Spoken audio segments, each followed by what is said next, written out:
श्रीगुरुभ्यो नमः। हरि ओम। श्रीमहागणाधिपतये नमः। श्रीमहासरस्वत्यै नमः। श्रीगुरुभ्यो नमः। हरि ओम। वंदे शम्भुममापतिं सुरगुरुं वंदे जगत्कारणम् वंदे पन्नगभूषणं मृगधरं वंदे पशूनां पतिम् वंदे सूर्यशशाङ्कवक्ष्निनयनं वंदे मुकुन्दप्रियं वंदे भक्तजनाश्रयं च वरदं वंदे शिवं शङ्करं तल्ली निंडुदलंचि पुस्तुकमुचे तन्बूनितिन् నీవు నా యుల్లంబందునల్చి జృంభణముగా నుక్తుల్ సుశబ్దంబులో శోభిల్లన్ బల్కుము నాదువాక్కునను సంప్రీతిన్ జగన్మోహిని పుల్లాబ్జాక్షి సరస్వతి భగవతి భారతి నిక్షేష జాడ్యాపహ. ఒక మంచి విషయం చెప్పుకుందాం. అధిక విద్యావంతులు అప్రయోజకులైనారు. ఎందుకు పనికిరాని వాళ్ళు బాగా గొప్పవాళ్ళైనారు. సత్యం పలికేటువంటి వాళ్ళ మాట ఎక్కడ పనికి రావట్లేదు. వదరుబూతులు తిప్పేవాళ్ళు, దుర్మార్గులు, తగాదాలు పెట్టుకునేవాళ్ళు, కొట్టేవాళ్ళు, మరి అందరినీ బెదిరించి ఆస్తులు లాక్కుండేవాళ్ళు, ప్రతి ఆస్తులు కబ్జాలు చేసేవాళ్ళు, మరి చాలా గొప్పవాళ్ళుగా పూజింపబడుతున్నారు. మరి సత్యవంతులు పనికి రాకుండా అయినారు. వదరుబూతులు దేశాన్ని పాలిస్తున్నారు. స్వార్థపరులు అంటారు వీళ్ళు. ఈ స్వార్థపరులకు ఎట్లా ఉంటుందంటే, వాళ్ళ కొన్ని వందల కోట్లు, వేల కోట్లు సంపాదించారు. ఈ వందల కోట్లు, వేల కోట్లు ఏం చేయాలి?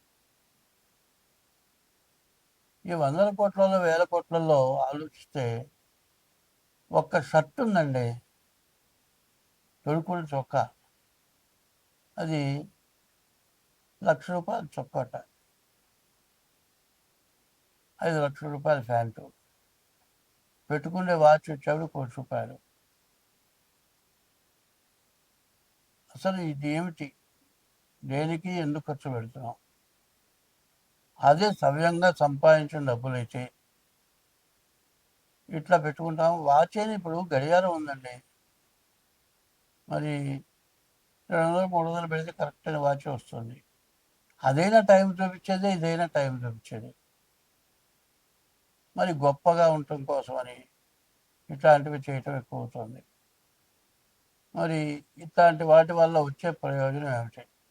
ఒకళ్ళకంటే ఒకళ్ళు ఎక్కువ చేయాలి. ఒకప్పుడు మరి జయలలిత కొడుకు పెళ్ళకి బంగారపు శుభలేఖ అందరికీ పంచింది. బంగారపు శుభలేఖ, ఒక శుభలేఖ కొన్ని లక్షలు అయిందిట. మరి ఇది ఎందుకు చేస్తున్నారు అనేది ఆలోచన కావాలి. కొంతమంది ఉన్నారు తిరుపతిలో ఏం చెబుతున్నారు, హుండీలో డబ్బులు వేయొద్దయ్యా అని చెబుతున్నారు. ఎందుకంటే హుండీలో డబ్బులు వేయొద్దంటే, దేవుడికి ఏమన్నా ఉపయోగపడుతుందంటే ఏమి ఉపయోగపడాలి దేవుడికి? మరి లడ్డు కూడా కొంతమంది దాతలు ఉన్నారు, అన్నదానానికి దాతలు ఉన్నారు, పూలకి దాతలు ఉన్నారు, అన్నిటికీ దాతలు ఉన్నారు. ఇవి వచ్చే డబ్బులు ఏమైపోతున్నాయి? మరి అటువంటి దానికి కొన్ని కోట్లు ఇస్తున్నారు. ఒక్కొక్కళ్ళు 5 కోట్లు ఇస్తున్నారు. పేరు చెప్పొద్దు అంటున్నారు. ఇవి ఎందుకు ఇస్తున్నారో వాళ్ళకి ఆలోచన లేదు. పుణ్యం వచ్చేవి కొన్ని ఉన్నాయి, పాపం వచ్చేవి కొన్ని ఉన్నాయి. దానాలు ఒకటి రోడ్డు మీద నిల్చుంటాడయా, నా దగ్గర 90 రూపాయలు ఉన్నాయండి, ఒక్క 10 రూపాయలు ఇవ్వండి, నేను హోటల్లో భోంచేస్తానంటాడు. ప్రతివాడిని అది అడుగుతాడు. కానీ నిజంగా పాపం 10 రూపాయలు తక్కువ ఇందేమని మనం ఇస్తాం. ఇట్లా ప్రతి వాళ్ళని 10 రూపాయలు అడుగుతాడు, పోగు చేసుకుంటాడు, ఇంటికి వెళ్తాడు. ఈ లోపల బ్రాందీ షాప్ పోతాడు, ఫుల్గా తాగుతాడు, ఇంటికి వెళ్తాడు, పిల్లల్ని తాగొడతాడు, కోడి తెలియకుండా పడిపోతాడు. దానం ఏమో అట్లాంటి వాళ్ళు చేస్తే దానం అట్లా అవుతుంది. మరి ఉండకూడని చోట దానం చేస్తే, దేవాలయాలకు దానం చేస్తే ఇట్లా పోతుంది. పోనీ తల్లిదండ్రులకు ఏమైనా అన్నం పెడుతున్నారా? పెట్టట్లేదు. తల్లిదండ్రులు ఇంట్లో ఉండటానికి భార్యాభర్తలు ఇష్టపడటలేదు. తల్లిదండ్రులనేమో బజారుపాలు చేస్తున్నారు. కొంతమంది ఏం చేస్తున్నారు, పెళ్లి చేసుకున్న తర్వాత భార్యతో పాటు కొన్నాళ్ళు కలిసి ఉన్న తర్వాత 2-3 పిల్లలు పుట్టిన తర్వాత ఆమె శక్తి ఉడిగిపోతుంది. ఎందుకంటే ఒక సంతానం కలిగేటప్పటికే మరి వయసులో ఉన్నటువంటి శక్తి తగ్గిపోతుంది. ఆమె వర్చస్సు తగ్గుతుంది, కళ తగ్గుతుంది. ఏమి బాగాలేదు, ఇంకో దానితో పోతాడు. ఈ పిల్లాన్ని వదిలిపెడతాడు, ఈ పిల్లలను వదిలిపెడతాడు. వాడు పోతాడు, ఇంకో దాంతో తిరుగుతాడు. చివరిలో దాన్ని పెళ్లి చేసుకుంటాడు. ఇక పెళ్ళాం మొహం చూడు, పిల్లల మొహం చూడు, తల్లిదండ్రుల మొహం చూడడు. చివరికి ఈ పిల్ల తల్లిదండ్రులు ఏం చేస్తారు, చూస్తారు. వీడి పిల్లల్ని వీడి తల్లిదండ్రులకు ఒప్పచెప్పేసి ఈ పిల్లల్ని తీసుకెళ్ళి వేరే పెళ్లి చేస్తారు. ఈ ముసలాళ్ళు కొన్నాళ్ళ పాటు చూస్తారు, వీళ్ళు పోతారు. వీళ్ళ వయసుడి వీళ్ళు పోతారు. ఈ పిల్లలు అనాథ శరణాలయానికి వెళ్ళిపోతారు. కొంతమంది ముసలివాళ్ళు వృద్ధాశ్రమాలకి అనాథ శరణాలయానికి వస్తున్నారు. మరి ఈ పనులు ఎందుకు చేస్తున్నారు?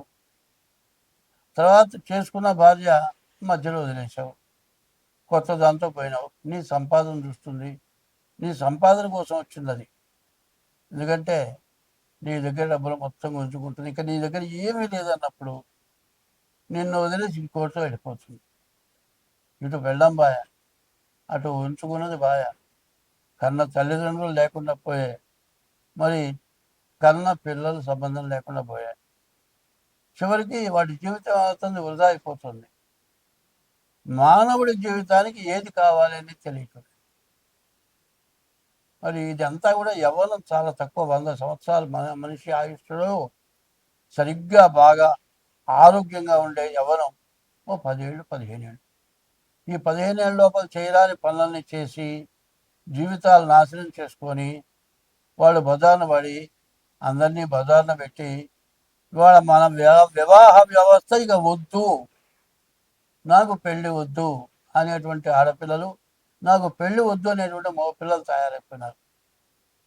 దీనివల్ల మన భారతదేశం పూర్తిగా పాడైపోయే పరిస్థితి వచ్చింది.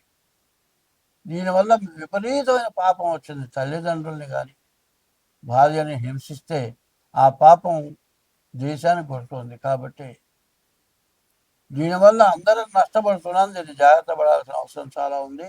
స్వస్తి. 2026 సంవత్సరం మార్చి నెల 5వ రాశి సింహరాశి. ఈ సింహరాశికి అష్టమంలో శని ఉండటం చాలా ఇబ్బందికరం. సప్తమంలో కుజుడు, భార్యాభర్తలకి విరోధాలు, కోర్టుకి ఎక్కటం, కోర్టు వ్యవహారాలు, మరి పోలీసు కేసులు, చాలా కష్టం ఇది. మరి శని ఒకడు, కుజుడు ఒకడు పూర్తిగా బాగాలేదు. ఈ రాశి కూడా బుధుడు శుక్రుడు తప్పితే ఏ గ్రహాలు బాగాలేవు. ఈ అష్టమ శని ప్రాణం తీసే పరిస్థితి, దెబ్బలు తగలచ్చు, యాక్సిడెంట్ అవ్వచ్చు. కాబట్టి ముందు తప్పనిసరిగా జాతక రీత్యా ఏ గ్రహాలు బాగున్నాయో వాటికి తగిన శాంతి చేసుకోక తప్పదు. అట్లా చేయకపోతే మాత్రం మీరు పడే నష్టాన్ని ఎవరూ కోలుకోలేరు. ఎందుకంటే ఇట్లాంటి పరిస్థితులు ఎట్లా ఉందంటే, ఏ కాలు నడువులు తలకాలు ఏదైనా దెబ్బతిందనుకోండి, అది మళ్ళీ దారికి వచ్చేటప్పటికి 1 సంవత్సరం పడుతుంది. అదే కనుక ఈ దోషం పోవటానికి తగిన శాంతి చేసుకుంటే అసలు శాంతం పోదు, కాస్త బొట్టన వేసి దెబ్బ తగులుతుంది, గోరులు వేస్తుంది, 2 నెలలు 3 నెలలు ఇబ్బంది పెడుతుంది, తిరగటానికి ఇబ్బంది లేకుండా ఉంటుంది. అదే చిన్న ఫ్రాక్చర్ అవుతుంది, అది కట్టు కడతాడు, 3 నెలలు కింద కాలు పెట్టబాకపోయా అంటాడు. ఎంత జాగ్రత్తగా ఉన్నా వేసుకుపోవటం వల్ల మళ్ళీ కుట్టు మంచంలో ఉండాల్సి వస్తుంది. ఇక బాధ చెప్పడానికి వెళ్ళేది, 1 ఏళ్ళకి 2 ఏళ్ళకి కూడా ఎవరి చేత చేయించుకునే పరిస్థితి వస్తుంది. డబ్బులు ఖర్చు, ఆరోగ్యం దెబ్బ, చేసే వృత్తి ఉద్యోగం మానుకోవటం, మంచంలో కూర్చోవటం, మరి మంచంలో అన్నీ వదులుతుంటే దుర్వాసన, దోమకాటు, ఇట్లాంటి సమస్యలు, విపరీతమైన బాధలు ఎక్కువగా రావటానికి ఈ సింహరాశికి బాగా కష్టాలు ఎక్కువగా కనపడుతున్నాయి. ఈ రాశి వాళ్ళు ఎంత జాగ్రత్త పడితే అంత మంచిది. తప్పనిసరిగా ఈ రాశి వాళ్ళు జాగ్రత్త చేసుకోవాలి. అందులో వివాహం విషయంలో మాత్రం చాలా జాగ్రత్త పడాలి. సొంత నిర్ణయాలు పనికిరావు. ప్రేమ వివాహాలు అంతకంటే పనికిరావు. పెద్దవాళ్ళ నిర్ణయం ప్రకారం వివాహం చేసుకోండి, మీకు అన్ని విధాలు బాగుంటుంది. స్వస్తి.